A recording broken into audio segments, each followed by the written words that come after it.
Id-deċiżjoni ta' Robert Abela li jerġa' jdaħħal lura lill-eks deputat Laburista Rosien Cutajar fil-Labor għajmet bosta reazzjonijiet mill-Partitarji Laburisti.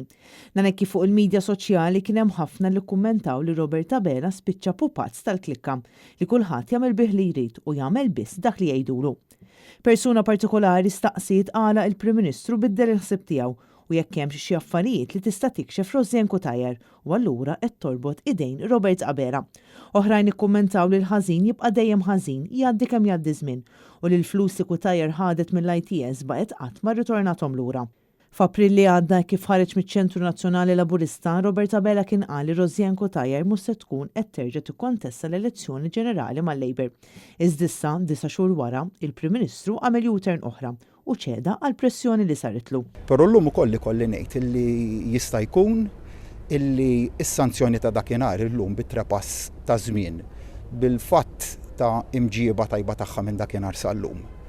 U bil-fatt ukoll illi naħseb illi hemm kien hemm dan trepass ta' żmien illi ħalset sew għal dak illi għamlet, il-pożizzjoni ta' Rosien Cutajar ukoll ma niskludix illi għandha tiġi rikonsidrata wkoll. Abela issa qed jgħid li għall-impjieg fantażma ikkundannat bil-NAO u Rosien Cutajar ħalset prezz massimu.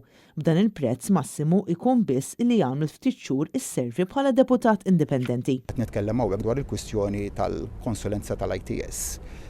Dik għalih ħalset il-prezz massimu. U ngħid mhux il-prezz massimu ta' forsi ħalset prezz ola mill-massimu, mhux qed niġġustifika dak li sar jekk sar nuqqas ħalset għalih b'żewġ prezzijiet.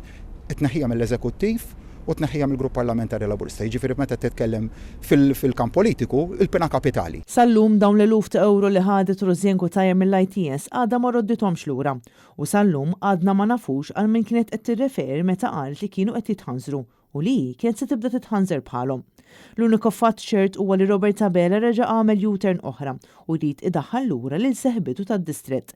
Mossa deskritta minn diversi analisti politiċi bħala waħda li toħloq preċedent u tiftaħ il-bibien beraħ għall-eks membri tal-Partit Laburista, fosthom Konrad Mizzi.